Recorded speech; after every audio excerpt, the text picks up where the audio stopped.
से बुलेटिन की धर्मनगरी हरिद्वार में अन्नदाता किसान यूनियन के बैनर तले चल रहे 3 दिवसीय किसान सम्मेलन का आज समापन किया गया है। सम्मेलन में पूरे देश से किसान पहुंचे हैं। सम्मेलन में किसानों ने केंद्रीय और राज्य सरकार द्वारा किसानों की अनदेखी को लेकर अपना आक्रोश भी दिखाया है और साथ ही सरकारों को ज्ञापन के माध्यम से किसानों को होने वाली कई समस्याओं से भी अवगत कराया है। उसके अंदर नहीं लगे हुए, सरकार से यही अनुरोध है कि उसको चलाया जाए। दूसरी बात, जो मैं सरदार गुरमुख सिंह अन्नदाता किसान यूनियन का राष्ट्रीय अध्यक्ष होने के नाते हम हर साल के साल यहाँ एक सम्मेलन करते हैं और किसानों के साथ मिलकर विचार गोष्ठी होती है हमारी। जो खामियां रहती हैं सरकार की उनको हम आज़ाद करने के लिए यहाँ इकट्ठे होते हैं। हमारी कुछ मांग भी है, राष्ट्रीय लेवल पे भी हमारी मांग थी जो मैंने अभी बताई है कि भाई हमारा जो MSP का गारंटी का जो कानून है वो अभी लागू नहीं। उन्होंने सरकार ने कहा था कि भाई हम MSP की गारंटी का एक कमेटी बनाएंगे।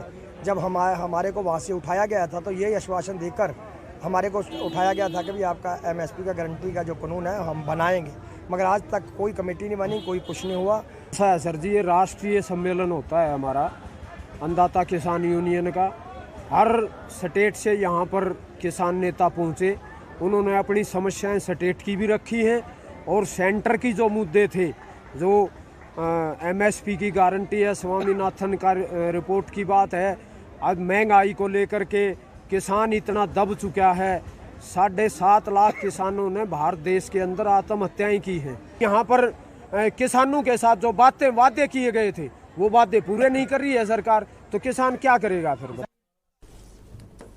और आगे बढ़ेंगे खबरों की ओर। अगली खबर है रुद्रपुर से, जहां पर एसओजी और पुलिस की संयुक्त टीम ने अंतर्राज्यीय ई-रिक्शा चोर गैंग का भंडाफोड़ कर दिया है। पुलिस ने गैंग के एक सदस्य को गिरफ्तार किया है। पुलिस ने आरोपी की निशानदेही पर चोरी किए गए 6 ई-रिक्शा बरामद किए। गैंग का सरगना बरेली जिले का हिस्ट्री शीटर तनवीर है। पुलिस चोरियों में लिप्त तनवीर सहित 4 आरोपियों की गिरफ्तारी में जुटी हुई है और SSP ने बताया कि गैंग के सदस्य रुद्रपुर सहित अन्य जगहों से ई-रिक्शा चोरी करते थे और रात के अंधेरे में बाइक से रस्सी के सहारे खींचकर रामपुर तक ले जाते थे।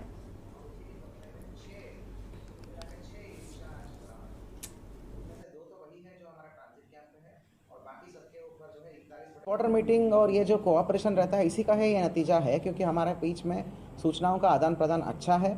तो हमारे यहाँ पे क्रिमिनल्स जो वहाँ एक्टिव है और वहाँ का क्रिमिनल्स जो यहाँ एक्टिव है, हम बहुत तालमेल के साथ काम करते हैं यूपी के साथ। तो इसीलिए है कि हमें कोई कोऑपरेशन में कमी नहीं हो रही है। आज एक इतना बड़ा गैंग का पर्दाफाश हुआ है और उसमें भी 4 और लोगों का नाम प्रकाश में आया है। उसको यूपी के अवगत कराया जाएगा, सीमावर्ती जनपदों को, और उनकी गिरफ्तारी भी किया जाएगा। उत्तराखंड में धामी सरकार राज्य में जीरो टॉलरेंस की नीति पर काम करते हुए अपनी सरकार के सभी कैबिनेट मंत्रियों के 100 दिन के कामों का लेखा जोखा तैयार कर रही है। सरकार का लक्ष्य है कि जो वादे चुनाव से पहले किए गए थे उनको जल्द से जल्द पूरा किया जाए, लेकिन विपक्ष सरकार के इस फैसले को जुमला बता रहा है। विपक्ष का कहना है कि मुख्यमंत्री के साथ साथ सरकार के सभी मंत्रियों की परफॉर्मेंस जीरो है। सरकार बनने से पहले जनता बेहाल थी और सरकार बनने के बाद भी जनता बेहाल ही है। सरकार का ये कदम कितना प्रभावी है, इसको लेकर हमारी इस खास रिपोर्ट पर एक नजर डालिए।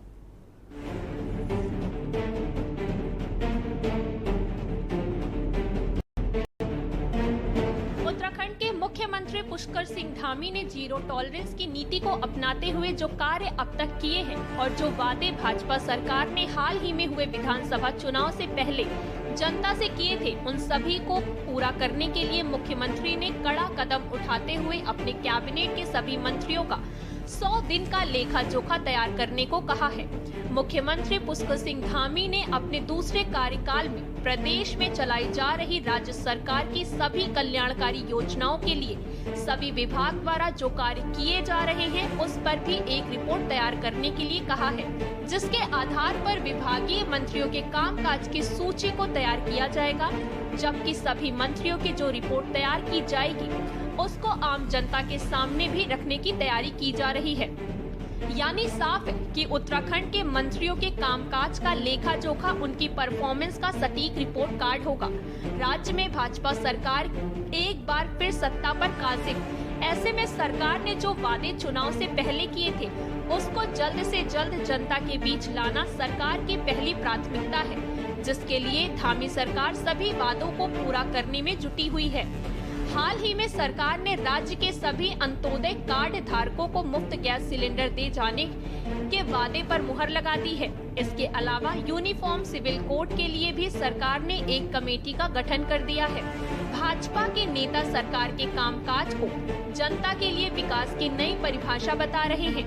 भाजपा नेताओं का कहना है कि सरकार जनता के विश्वास पर खरा उतर रही है।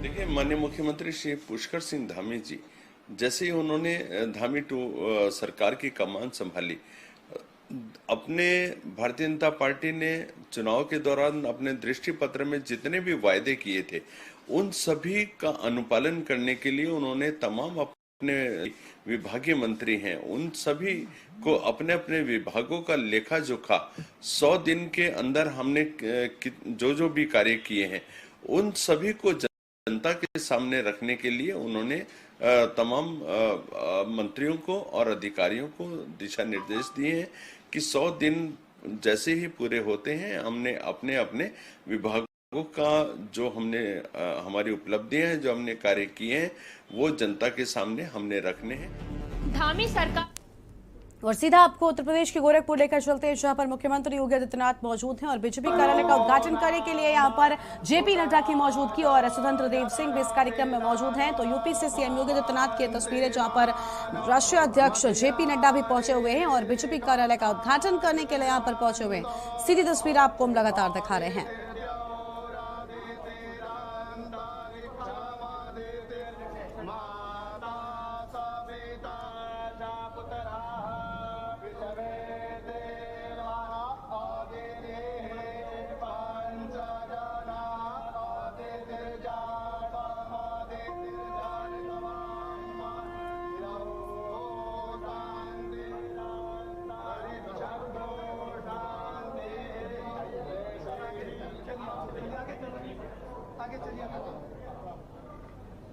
आगे आप लोग आगे चलो ना, इधर हो जाओ, आप लोग आगे आप लोग सीढ़ी जाओ, बोले ना।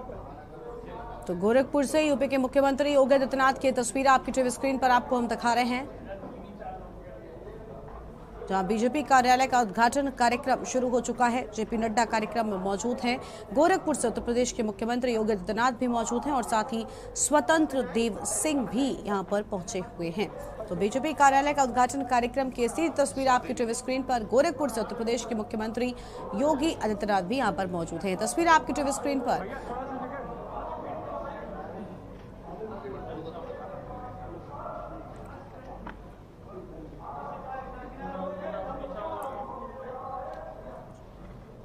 गोरखपुर के रानीडीहा से ये तस्वीरें आपको हम दिखा रहे हैं, जहां पर मुख्यमंत्री योगी के साथ में पार्टी के राष्ट्रीय अध्यक्ष जेपी नड्डा और स्वतंत्र देव सिंह भी यहां पर मौजूद हैं।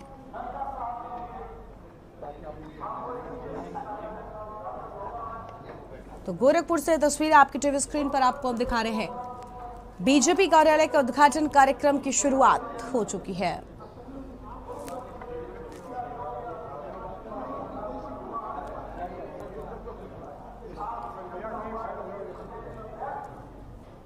तो गोरखपुर से उत्तर प्रदेश के मुख्यमंत्री योगी आदित्यनाथ की तस्वीर आपकी टीवी स्क्रीन पर आपको हम लगातार दिखा रहे हैं, जहां पर गोरखपुर से उत्तर प्रदेश के मुख्यमंत्री योगी आदित्यनाथ यहां पर बीजेपी कार्यालय का उद्घाटन कार्यक्रम में पहुंचे हुए हैं। जेपी नड्डा भी मौजूद हैं।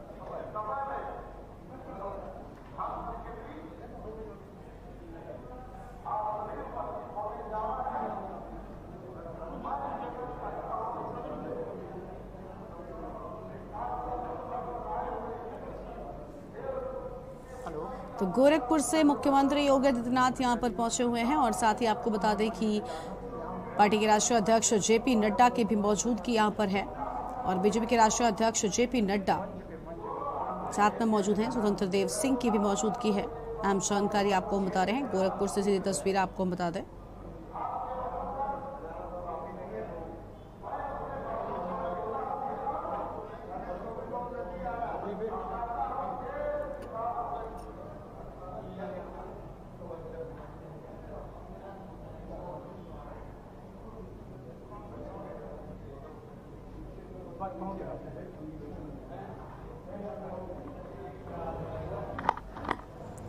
तो गोरखपुर से ऐसी तस्वीर आपके टीवी स्क्रीन पर, जहां पर बीजेपी कार्यालय के उद्घाटन कार्यक्रम में पहुंचे हैं बीजेपी के राष्ट्रीय अध्यक्ष जेपी नड्डा, उत्तर प्रदेश के मुख्यमंत्री योगी आदित्यनाथ और साथ ही स्वतंत्र देव सिंह भी यहां पर मौजूद हैं।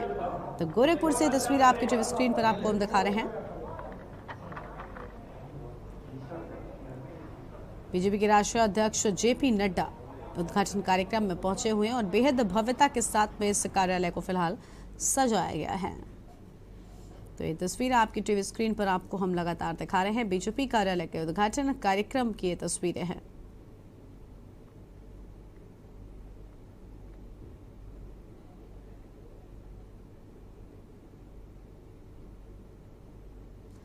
बीजेपी कार्यालय के उद्घाटन कार्यक्रम में पहुंचे हैं मुख्यमंत्री योगी आदित्यनाथ, पार्टी के राष्ट्रीय अध्यक्ष जेपी नड्डा।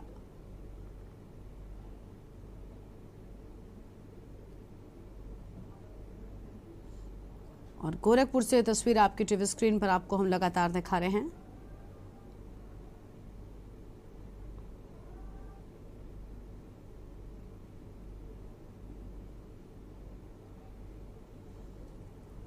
जहां पर कार्यक्रम की शुरुआत दीप प्रज्वलन के साथ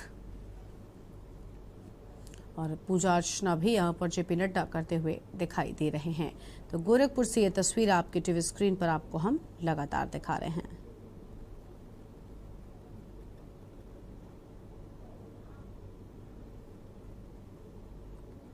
तो बीजेपी के राष्ट्रीय अध्यक्ष जेपी नड्डा साथ में मौजूद हैं। गोरखपुर से तस्वीर आपकी टीवी स्क्रीन पर, जहां पर बीजेपी कार्यालय के उद्घाटन कार्यक्रम की शुरुआत हो चुकी है। तो बीजेपी कार्यालय के उद्घाटन कार्यक्रम की शुरुआत हुई। फिलहाल ये अहम जानकारी आपको हम बता रहे हैं। और जेपी नड्डा गोरखपुर पहुंचे हुए हैं। दीप प्रज्वलन के साथ में यहां पर कार्यक्रम की शुरुआत होती हुई नजर आ रही है। गोरखपुर के रानीडीहा से ये तस्वीरें हैं आपकी टीवी स्क्रीन पर।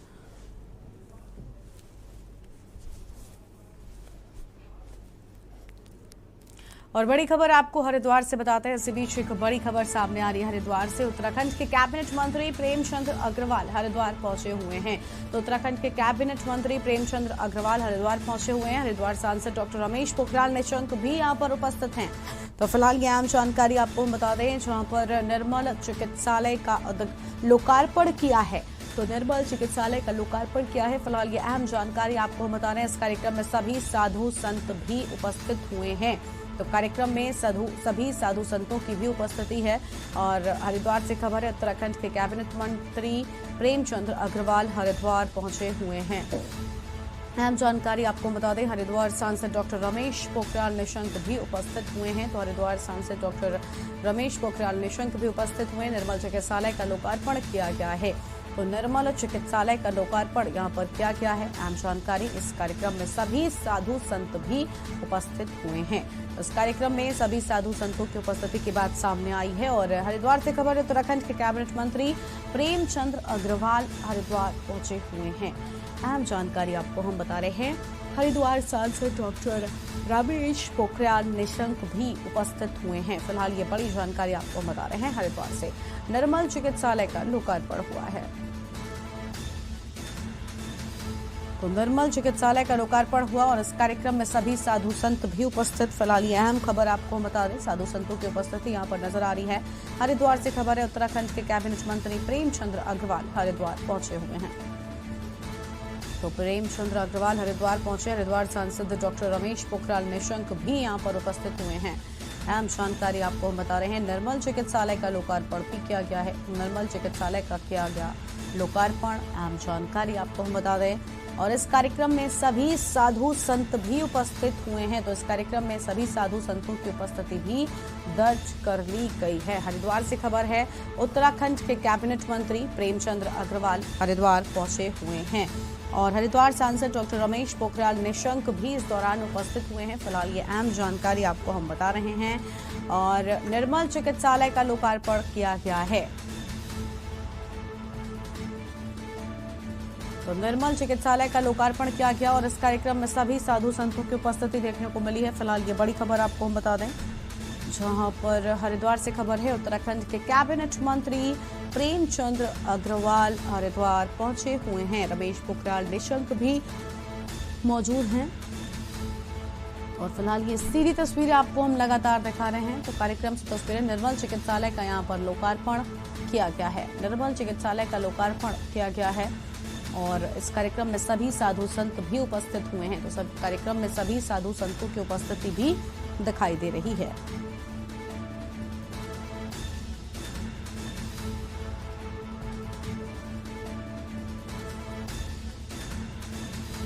उत्तराखंड के कैबिनेट मंत्री प्रेमचंद अग्रवाल हरिद्वार पहुंचे। सिखाया, समझाया, बढ़ाया गया। तो कृष्णम वंदे जगद्गुरु। इस चिकित्सालय के लोकार्पण के आयोजन में पूज्य निर्मल अखाड़े के रविंद्रपुरी जी मानव सेवा माधव सेवा ये प्रारंभ से ही अपने यहाँ बचपन से संस्कार के रूप में सिखाया, समझाया, बढ़ाया गया। मानव सेवा माधव सेवा ये प्रारंभ से ही अपने यहाँ बचपन से संस्कार के रूप में सिखाया, समझाया, बढ़ाया गया। तो कृष्णम वंदे जगद्गुरु। इस चिकित्सालय के लोकार्पण के आयोजन में पूज्य निर्मल अखाड़े के रविंद्रपुरी जी मानव सेवा माधव सेवा ये प्रारंभ से ही अपने यहाँ बचपन से संस्कार के रूप में सिखाया, समझाया, बढ़ाया गया। मानव सेवा माधव सेवा ये प्रारंभ से ही अपने यहाँ बचपन से संस्कार के रूप में सिखाया, समझाया, बढ़ाया गया। तो कृष्णम वंदे जगद्गुरु। इस चिकित्सालय के लोकार्पण के आयोजन में पूज्य निर्मल अखाड़े के रवि। और एक छोटे से ब्रेक के लिए यहाँ पर रुकते हैं, इंशाल्लाह लौटेंगे। आप देख रहे हैं के न्यूज, खबरों का सारथी। देखें कौन नया खिलाड़ी आया है, समझा देते हैं, प्यार से समझाएंगे। ये तो अपनी जुबान है। जुबान एक हो तो दिल भी एक होने चाहिए। विमल बोलो जुबान केसरी। आप देख रहे हैं के न्यूज, खबरों का सारथी। ब्रेक के बाद आप सभी का स्वागत है और अब सीधा आपको गोरखपुर से हम तस्वीरें दिखाएंगे जहां पर मुख्यमंत्री योगी आदित्यनाथ पहुंचे हुए हैं और मंच पर प्रतीक चिन्ह से सम्मानित भी किया गया है। और अब आपको बता दें कि बीजेपी कार्यालय का आज उद्घाटन हुआ है और ये तस्वीर आपको हम दिखा रहे हैं। बीजेपी के राष्ट्रीय अध्यक्ष जेपी नड्डा भी साथ में ही मौजूद हैं और ये अंग वस्त्र पहनाकर उनका स्वागत किया गया। फूलों का गुलदस्ता उन्हें भेंट स्वरूप दिया गया है और मुख्यमंत्री योगी आदित्यनाथ यहां पर पार्टी के राष्ट्रीय अध्यक्ष जेपी नड्डा का स्वागत करते हुए नजर आ रहे हैं। बीजेपी के राष्ट्रीय अध्यक्ष जेपी नड्डा आज यहां पर पहुंचे हुए हैं। रानीडीहा से ये तस्वीरें, गोरखपुर के रानीडीहा से तस्वीर आपको हम दिखा रहे हैं और बीजेपी कार्यालय का उद्घाटन कार्यक्रम शुरू हो चुका है।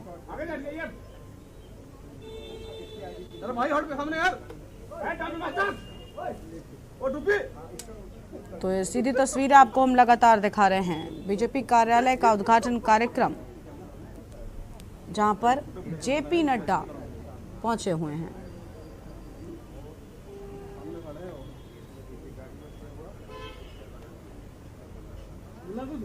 और मंच पर जेपी नड्डा का स्वागत किया है। सबसे पहले मुख्यमंत्री योगी आदित्यनाथ ने स्वतंत्र देव सिंह भी यहां पर स्वागत करते हुए नजर आए हैं और ये तस्वीरें आपके टीवी स्क्रीन पर आपको हम लगातार दिखा रहे हैं। मुख्यमंत्री योगी आदित्यनाथ का भी यहाँ पर स्वागत किया गया है और बीजेपी कार्यालय के उद्घाटन कार्यक्रम की शुरुआत हो चुकी है।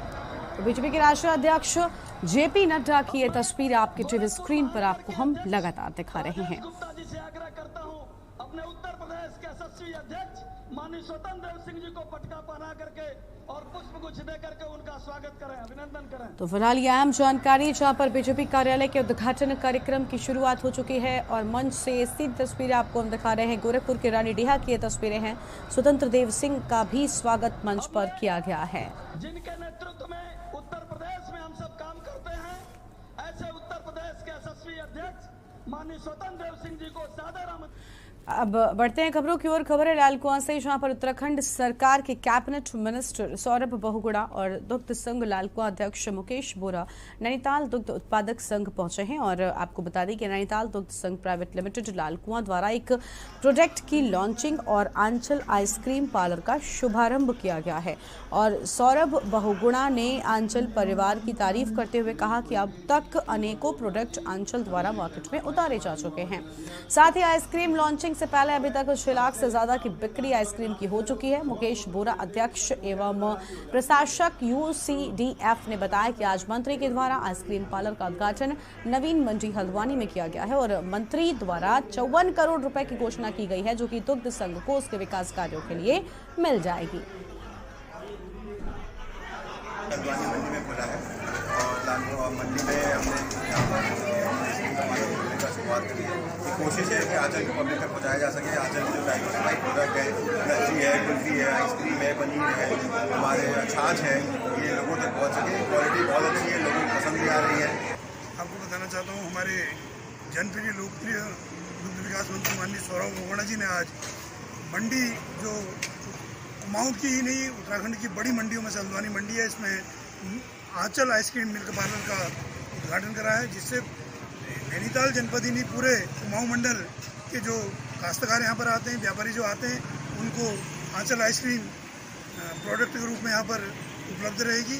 उसको लॉन्च करा है। साथ ही आज लगभग 6 लाख के दुग्ध उत्पादकों को राहत राशि के चेक माननीय मंत्री जी द्वारा बांटे गए हैं।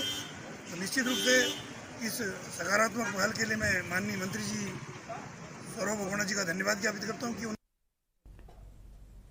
अगली खबर हरिद्वार से, जहां पर धर्मनगरी हरिद्वार में अन्नदाता किसान यूनियन के बैनर तले चल रहे 3 दिवसीय किसान सम्मेलन का आज समापन किया गया है।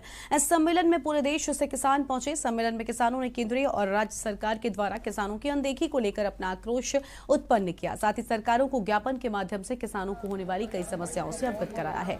अन्नदाता किसान यूनियन के राष्ट्रीय अध्यक्ष गुरमुख सिंह का कहना है कि केंद्र सरकार ने कहा था कि जल्द ही MSP का कानून लाया जाएगा, लेकिन आज तक कानून को लेकर कोई कमेटी नहीं बनाई गई। हरिद्वार में चलने वाली पैसेंजर ट्रेनों को चलाया जाए, जिससे हरिद्वार में यात्री आ सके और इन ट्रेनों में महिला और बुजुर्गों के लिए अलग से व्यवस्था की जाए। साथ ही किसानों के साथ जो बिजली के बिल हैं उनको भी माफ किया जाए। यह हमारी सम्मेलन के माध्यम से सरकार से मांग है। राष्ट्रीय सम्मेलन होता है हमारा अन्नदाता किसान यूनियन का। हर स्टेट से यहाँ पर किसान नेता पहुँचे, उन्होंने अपनी समस्याएं स्टेट की भी रखी हैं और सेंटर की जो मुद्दे थे, जो MSP की गारंटी है, स्वामीनाथन का रिपोर्ट की बात है, आज महंगाई को लेकर के किसान इतना दब चुका है। 7.5 लाख किसानों ने भारत देश के अंदर आत्महत्याएं की हैं। वो इतना दब चुका है, आम दिखता नहीं है। महंगाई ने कमर तोड़ के रख दी। उसके पास कोई साधन नहीं है किसान के पास, सिवाय अन्न के, और अन्न की खराब माटी हो रही है। क्यों MSP नहीं दे रहे? जो MSP का गारंटी का जो कानून है वो अभी लागू नहीं। उन्होंने सरकार ने कहा था कि भाई हम MSP की गारंटी का एक कमेटी बनाएंगे। जब हमारे को वहाँ से उठाया गया था तो यही आश्वासन देकर हमारे को उठाया गया था कि भाई आपका MSP का गारंटी का जो कानून है हम बनाएंगे, मगर आज तक कोई कमेटी नहीं बनी, कोई कुछ नहीं हुआ। उस पर भी हमने विचार किया है। 3 अध्यादेश कानून जो है ना हमने मांगे थे, उन्होंने खुद ही दिए थे, खुद ही उन्होंने वापस कर लिए गए थे। तो वो हमारा जो है मुद्दा एक तो MSP का है, दूसरा हमारा जो मुद्दा है वो एक रेल, ये हम जो है काफ़ी दिन से चला रहे हैं और ज्ञापन भी दिया है मैंने परसों कलेक्टर साहब को। उसके अंदर हमने यही लिखा था कि भी जो ट्रेन पैसेंजर ट्रेन है, गंगा मैया पे स्नान करने के लिए लोग आते हैं, तो पहले यहाँ पैर रखने की जगह नहीं होती थी, कोरोना काल से पहले। और रुद्रपुर में पुलिस ने अपनी पत्नी की हत्या कर, आपको बता दें, 14 सालों से फरार चल रहे 25,000 के इनामी आरोपी को गिरफ्तार किया है। पुलिस आरोपी को कोर्ट में पेश करने की कार्रवाई कर रही है। पुलिस कार्यालय में SSP ने खुलासा करते हुए बताया कि पीलीभीत में के अमरिया थाना क्षेत्र के अमरिया कॉलोनी का रहने वाले उत्तम मंडल के खिलाफ साल 2008 में ट्रांजिट कैंप थाने में अपनी पत्नी की हत्या करने के आरोप में केस दर्ज हुआ था, जिसके बाद से ही आरोपी फरार चल रहा था। SOG टीम ने आरोपी को गिरफ्तार भी किया है। आरोपी ने बताया कि उसने 2002 में सितारगंज के शक्ति फार्म में पहली पत्नी और 2 बेटों की हत्या की थी, जिसके बाद उसने एक महिला से उसके पति का तलाक कराकर शादी की और उसकी हत्या कर दी। 2008 में कुल मिलाकर PHQ द्वारा लगातार जो अभियान चल रहा है, जिसमें इनामी अपराधियों के विरुद्ध कार्रवाई करने की बात हो रही है, तो इसलिए हम अपने सीरियसली लेकर हमने स्पेशल टीम्स बना के इनामियों के विरुद्ध अभियान चलाए थे। तो इसी दौरान आज एक बहुत अच्छी सफलता उपलब्ध हुई है, जहाँ पे 25,000 का इनामी जो 2008 में मर्डर में वांटेड था, जिसमें FIR नंबर 232/2008, तो वहाँ पे वांटेड थाना रुद्रपुर के FIR नंबर में वांटेड था मर्डर में। उसकी अपराधी को, मतलब आरोपी को, जिसके ऊपर मफरूरी में चार्जशीट लगी थी और स्टैंडिंग वारंट था कोर्ट का, और हमारा इनामी भी था, उसको 14 साल के बाद आज पकड़ में आया गया है। और बड़ी खबर आपको हम चंडीगढ़ से बताते हैं। इस बीच एक बड़ी खबर चंडीगढ़ से सामने आ रही है। तो इस वक्त की आम खबर चंडीगढ़ से, हरियाणा की 2 राज्यसभा सीटों के लिए मतदान जारी है। चंडीगढ़ से बड़ी खबर आपको बता दें, हरियाणा की 2 राज्यसभा सीटों के लिए मतदान जारी। शाम 4 बजे तक होगी मतदान की प्रक्रिया। बड़ी खबर आपको बता रहे हैं चंडीगढ़ से, शाम 4 बजे तक मतदान की प्रक्रिया होगी और इसके बाद 5 बजे मतगणना होगी। तो ये बड़ी खबर, मणिपुर के मुख्य चुनाव आयुक्त CEO को लगाया गया पर्यवेक्षक में। फिलहाल अहम खबर आपको बता दें, जहां पर विधायकों को बैलेट पेपर पर विशेष पेन से निशान लगाने हैं। तो विधायकों को बैलेट पेपर पर विशेष पेन से लगाने हैं निशान। ये बड़ी खबर आपको बता दें, CM खट्टर ने, तो ये तस्वीर आपको हम दिखा रहे हैं, वोट देकर लोकतंत्र के पर्व में हिस्सा लिया है। तो यहाँ पर बताया जा रहा है कि वोट देकर लोकतंत्र के पर्व में हिस्सा लिया। भेजे गए प्रतिनिधि राष्ट्र सेवा और नीति निर्माण में अहम भूमिका निभाएंगे।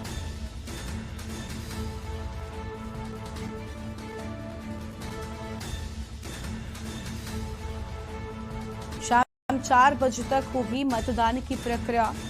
तो शाम 4 बजे तक मतदान की प्रक्रिया होगी। अहम जानकारी, इसके बाद 5 बजे मतगणना होगी। तो 5 बजे होगी मतगणना, ये अहम जानकारी आपको हम बता रहे हैं। और मणिपुर के मुख्य चुनाव आयुक्त CEO को लगाया केंद्रीय पर्यवेक्षक में। और विधायकों को बैलेट पेपर पर विशेष पेन से निशान लगाने हैं। और फिलहाल इस बुलेटिन में इतना ही। आप देखते रहिए के न्यूज़ इंडिया। नमस्कार।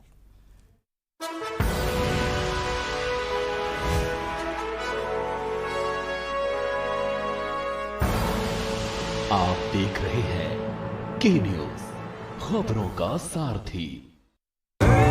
देखें कौन नया खिलाड़ी आया है, समझा देते हैं, प्यार से समझाएंगे। ये तो अपनी जुबान है। जुबान एक हो तो दिल भी एक होने चाहिए। विमल, बोलो जुबान केसरी।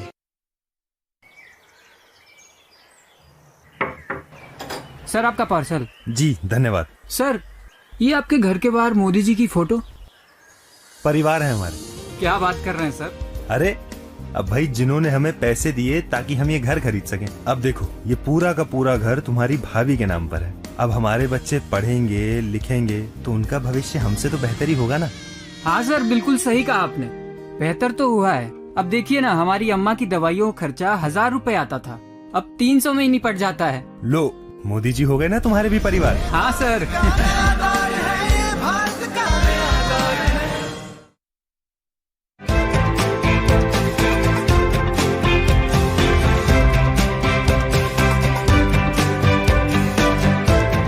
आमतौर पर हम में से बहुत लोगों को बड़े नाखून रखने का शौक होता है, लेकिन क्या कभी आपने ऐसे किसी शख्स के बारे में सुना है जिसका नाम दुनिया भर में सबसे लंबे नाखून रखने के लिए Guinness book of world record में शामिल है?